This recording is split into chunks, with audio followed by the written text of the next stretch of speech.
Everywhere I look around the world, I see elitists who are gone to war with their own people.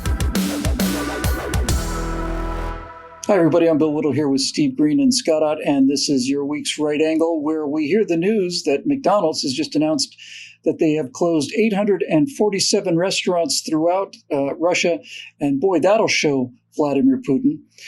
You know, there comes a point where the appearance of doing something, in fact, this is left-wing politics in a nutshell, where the appearance of doing something makes you feel better about something actually causes more harm. Shutting down a McDonald's and having Visa and Mastercard shut down transactions does nothing that affects Vladimir Putin, but it does affect the Russian people. And the Russian people, by and large, are not behind this. In all of history, I am not able to think of a single example ever of a military operation that was one man's war as much as I can think of this being Vladimir Putin and his cronies heading into Ukraine. Now, for full disclosure here, I'm married to a Russian, and I have Russian relatives now. I have a stepdaughter and I have a mother-in-law in Russia at the moment. Does this mean I'm going soft on this whole thing? No, it doesn't mean that at all. What I'm trying to get across here, guys, is that there are, in fact, economic vice that you can put on Putin and the people that support him that are extraordinarily effective. And then there are other ones that not only are unfair, but they damage our ability to have a better outcome.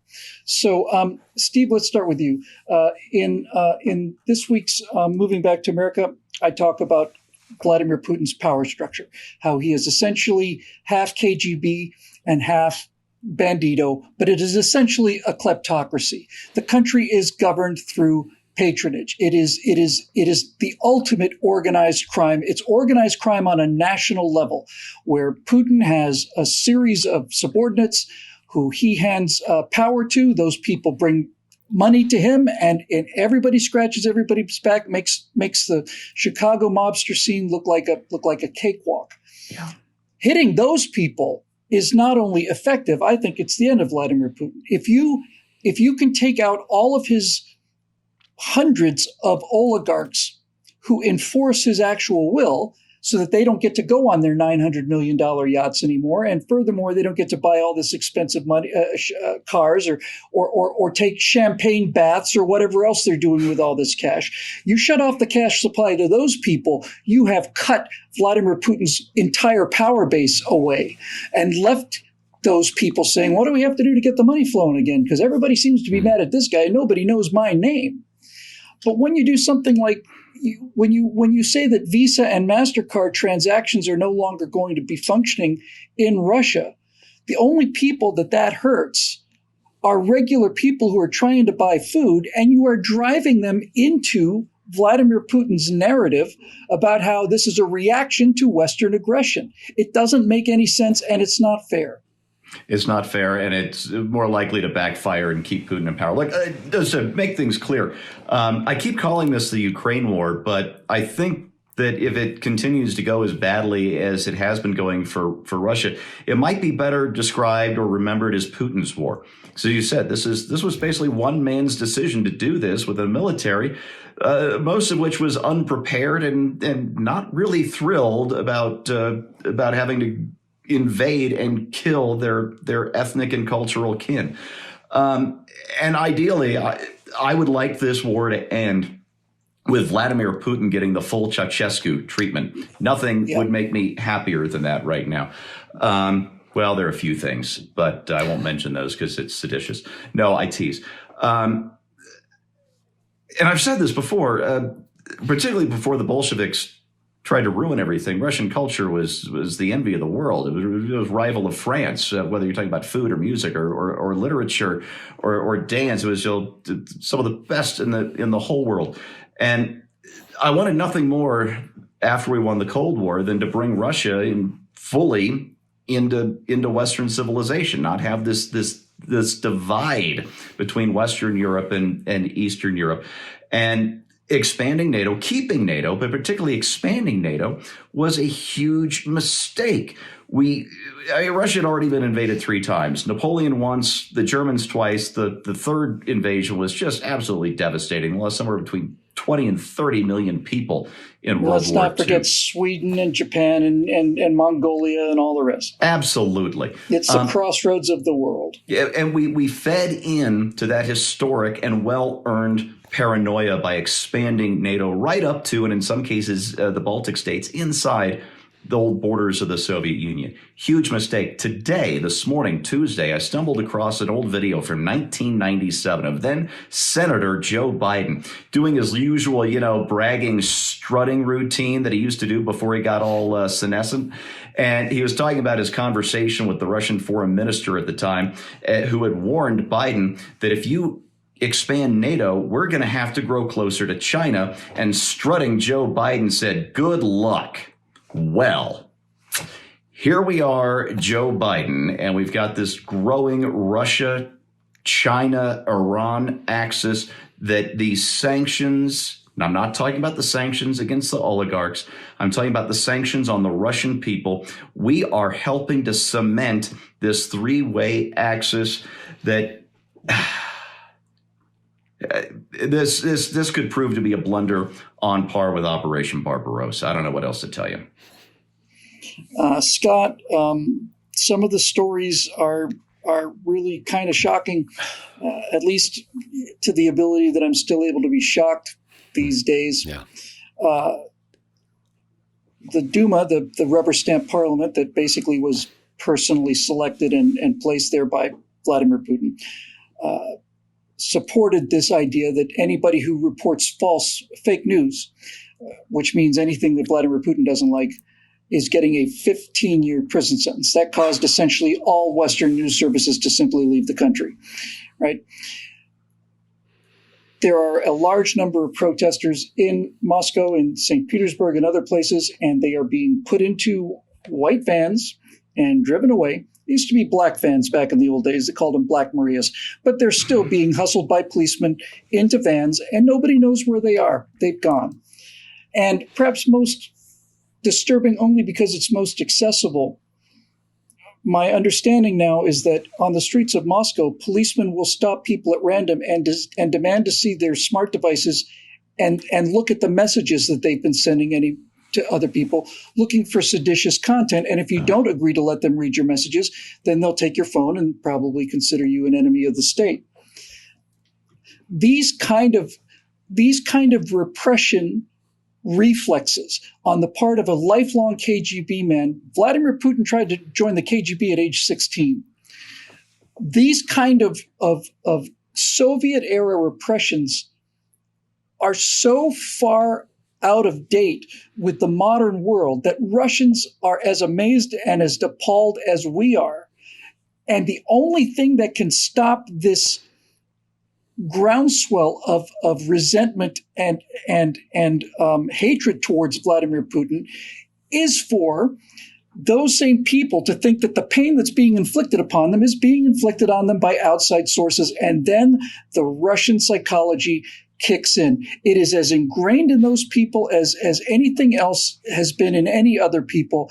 And that is something to the effect of, okay, you want to put sanctions on us so I can't buy food now? I can't buy food. So it does mean that America's always been at war with Russia, and we are tough and we will tough it out. And we've always been alone and we've always stood by, and it doesn't help. It doesn't help. There's something going on here beyond just virtue signaling, I think, and I'll use the term projection. This is me buying my wife a Christmas present of a chainsaw. Why would I buy her a chainsaw? Because I would like to have a chainsaw. Wouldn't she like a chainsaw too? Of course she would. Who wouldn't want a chainsaw for Christmas? That's what I want. And if you shut down McDonald's, in the United States, in my neighborhood here, if they have to close the McDonald's drive-thru for renovations for 2 weeks, I'm ready to overthrow the government of the United States. But you're dealing with a different situation in Russia. It is not the same kind of democratically elected structure. You shut off the transactional powers of people to use Visa or Mastercard, or you shut down their McDonald's restaurants, even, although admirably McDonald's is going to continue to pay their 62,000 Russian employees, but you shut those things down. that hurts the people who are as much victims of this war as Ukraine is. And so you're really putting the sting on the wrong end of the arrow. And what you really need to do is what you've suggested before, which is focus on the actual power structure in that country. So I think, McDonald's probably thinks, well, we've got to do something. And, this is symbolic maybe, but it'll show them that we're serious. And Visa and Mastercard may be saying the same thing. But I think beside the fact that it's just not going to work, I think you're right, Bill. It stirs up antagonism among ordinary people who really are in the same boat as the average Joe in Kyiv, who's right now thinking, I can't wait for this thing to be over. I want my son to come home alive. I don't understand why they're doing this, but can it just end? And so, again, I said in a previous episode of Right Angle this week that I think the whole idea of sanctions is usually well-intentioned but misguided, and sometimes runs contrary to your objectives. And in this case, I think that's one of those cases. I think this will have the exact opposite effect of that which is intended.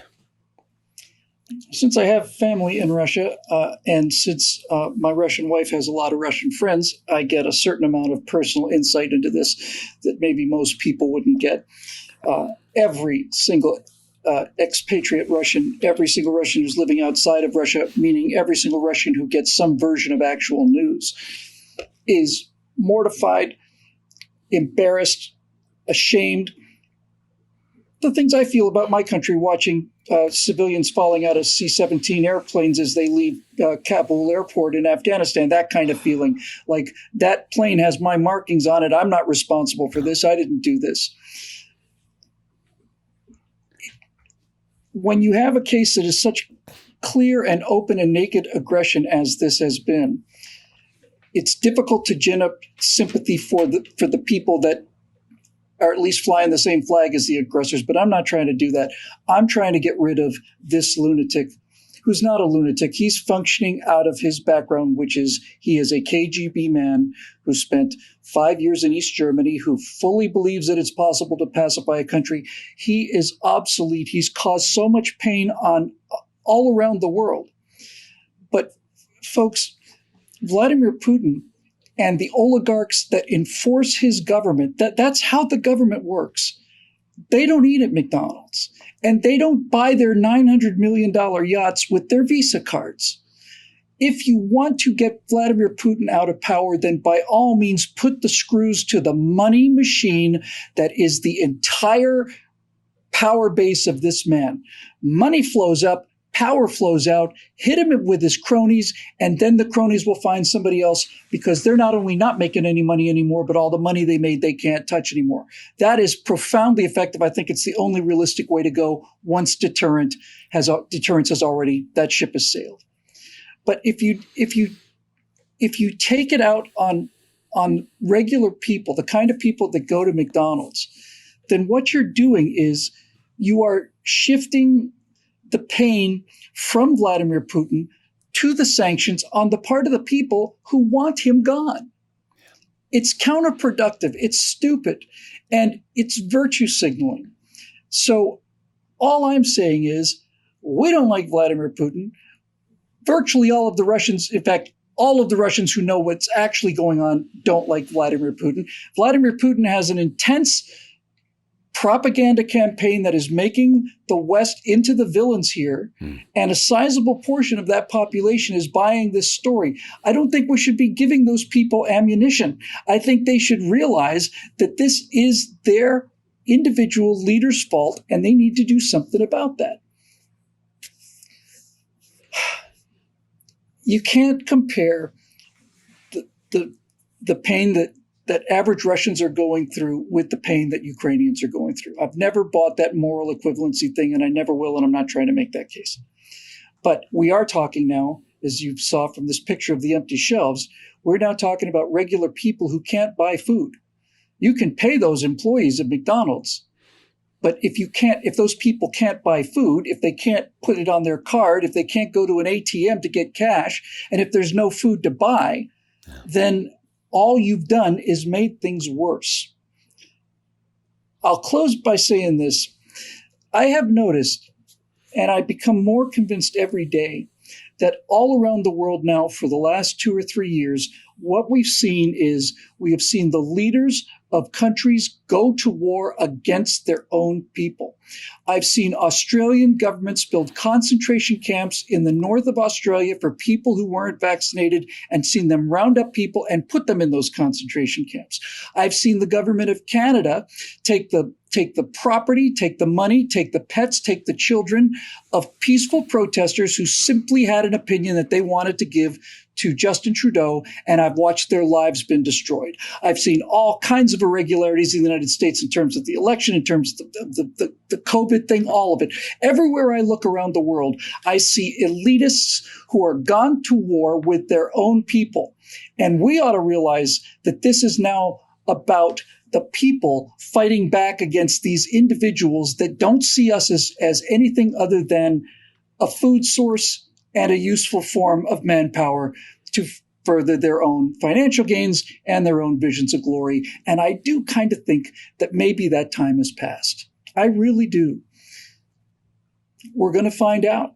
For Steve Green and Scott Ott, I'm Bill Whittle. We'll see you next time right here on Right Angle.